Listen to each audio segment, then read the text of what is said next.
আসসালামু আলাইকুম। সারা দেশ জুড়ে একটা গুমোট পরিবেশ। তারপরেও সেনাবাহিনীর যে নিরাপত্তা ব্যবস্থা সেটি যেমন একদিকে খুব জোরদার করা হয়েছে, সে বিষয়ে আমি পরে বলছি। তার আগে প্রধান উপদেষ্টা তার পদ থেকে পদত্যাগ করছেন কিনা সেটি নিয়েও বেশ ধূম্রজালের সৃষ্টি হয়েছে। হয়তো অনেকেই ধরে নিচ্ছি আমরা যে তিনি সহজে পদত্যাগ করবেন না। তারপরেও উপদেষ্টাদের মধ্য থেকে যে বক্তব্য আমরা পাচ্ছি তা নিয়ে বেশ রহস্যের সৃষ্টি হয়েছে। শনিবার একনেকের বৈঠকের পরে উপদেষ্টাদের যে রুদ্ধদ্বার বৈঠক ছিল সেখানে ১৯ জন উপদেষ্টা উপস্থিত ছিলেন।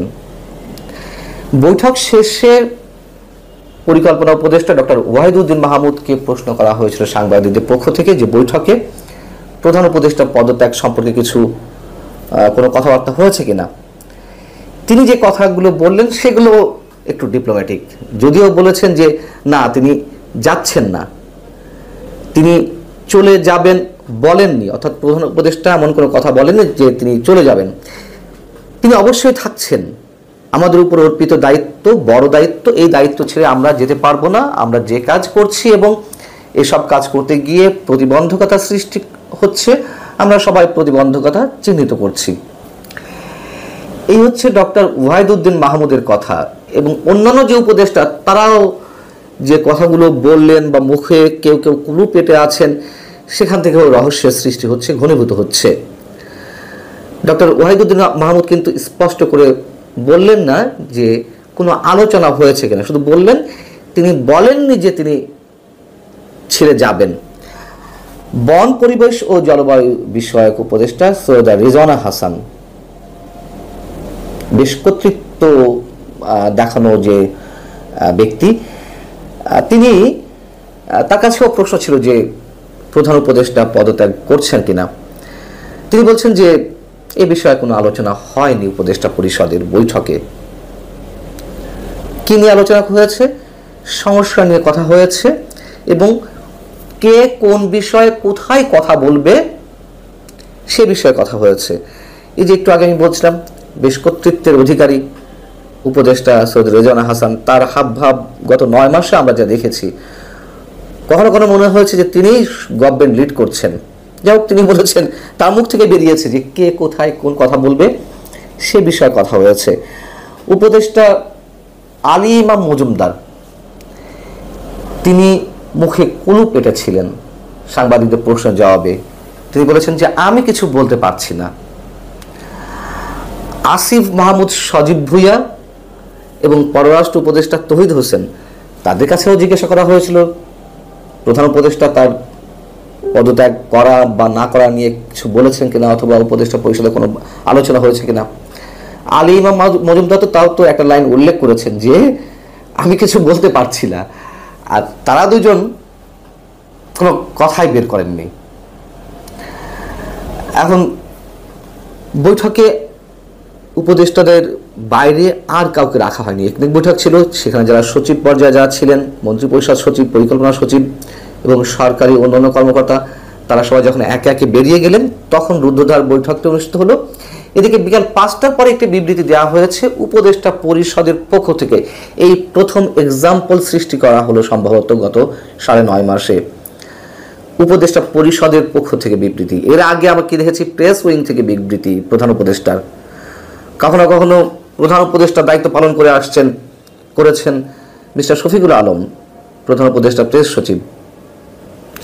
তো যাই হোক, এটা আমাদের সৌভাগ্যের বিষয় যে উপদেষ্টা পরিষদের পক্ষ থেকে বিবৃতি এসেছে। সেই বিবৃতিতে কি বলা হচ্ছে, অন্তর্বর্তীকালীন সরকারের উপর অর্পিত যে ৩ প্রধান দায়িত্ব, নির্বাচন, সংস্কার এবং বিচার, মানে আওয়ামী লীগের বিচার, সেই বিষয়ে বিস্তারিত আলোচনা হয়েছে। এসব দায়িত্ব পালনে বিভিন্ন সময় নানান ধরনের অযৌক্তিক দাবি দেওয়া, উদ্দেশ্য প্রণোদিত ও এখতিয়ার বহির্ভূত বক্তব্য এবং কর্মসূচি দিয়ে যেভাবে স্বাভাবিক কাজের পরিবেশ বাধাগ্রস্ত করা হয়েছে, জনমনে সংশয় সন্দেহ সৃষ্টি করা হয়েছে, তা নিয়ে বিস্তারিত আলোচনা হয়েছে। দেশকে স্থিতিশীল রাখতে এই যে ৩ প্রধান বিষয়, নির্বাচন, সংস্কার এবং বিচার, এগুলো এগিয়ে নিতে এবং স্বৈরাচারের আগমন চিরদিনের জন্য দেশে ঠেকাতে সরকারের অবস্থান স্পষ্ট করা হয়েছে, এই ইত্যাদি ইত্যাদি বিবৃতিতে জানানো হয়েছে।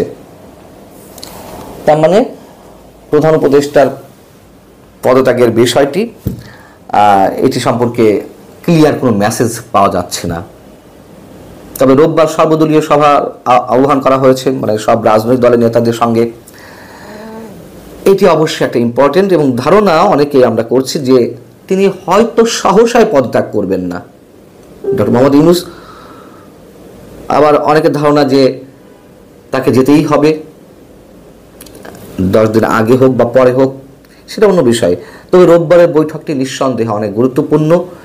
যদি এই বৈঠকের মাধ্যমে, যেটি আশা করা হচ্ছে অধিকাংশ রাজনৈতিক দল, যে ডিসেম্বরের মধ্যেই একটা নির্বাচনের তারিখ ঘোষণা করে, বা তারিখ ঘোষণা না করলেও নির্বাচনকে ডিসেম্বরকে সামনে রেখে একটা রোড ম্যাপ হয়তো আসবে, সেটি ধারণা অনেকের, স্পষ্ট করে বলা যাচ্ছে না। তবে অনেক কিছু যে ঠান্ডা হয়ে এসেছে, অনেকের মাতবাড়ি, অনেকের হুঙ্কার হুঁশিয়ার, যে এক ধরনের মবতন্ত্র কোনো কোনো গোষ্ঠীর মধ্যে দেখা যাচ্ছিল, সেটিও ঠান্ডা হয়ে এসেছে। এবং সেনাবাহিনী, প্রথমে যেটা বলছিলাম, সারা দেশে তাদের নিরাপত্তা ব্যবস্থা জোরদার করেছে। গুরুত্বপূর্ণ যে স্থাপনা, সেখানে তাদের টহল জোরদার করেছে। এবং সেনাপ্রধান জেনারেল ওয়াকারুজ্জামান এর আগে একটি বিবৃতিতে বলেছিলেন যে বাংলাদেশের সেনাবাহিনী দেশের গর্ব এবং আস্থার প্রতীক, দেশের স্বাধীনতা ও সার্বভৌমত্ব রক্ষায় আমরা সর্বদা প্রস্তুত। এবং গত 21 তারিখে অফিসিয়াল অ্যাড্রেসে তিনি যে কথা বলেছিলেন যে সেনাবাহিনীকে টার্গেট করা হচ্ছে, লক্ষ্যবস্তুতে পরিণত করা হয়েছে, এগুলো তো অনেক কারণ ছিল। আমরা সবসময় বলে আসছি সেনাবাহিনী সম্ভবত অনেক বেশি ধৈর্যের পরিচয় দিচ্ছে, সেই ধৈর্য আর সেনাবাহিনী রাখতে চায় না। এবং হঠাৎ করে সারা দেশে যে সেনাবাহিনীর জোরদার উপস্থিতি, তাতে করে অনেকে বর্তমান যে রাজনৈতিক প্রেক্ষাপট, তাতে অনেকে অন্য কোনো কিছু মিন করছেন।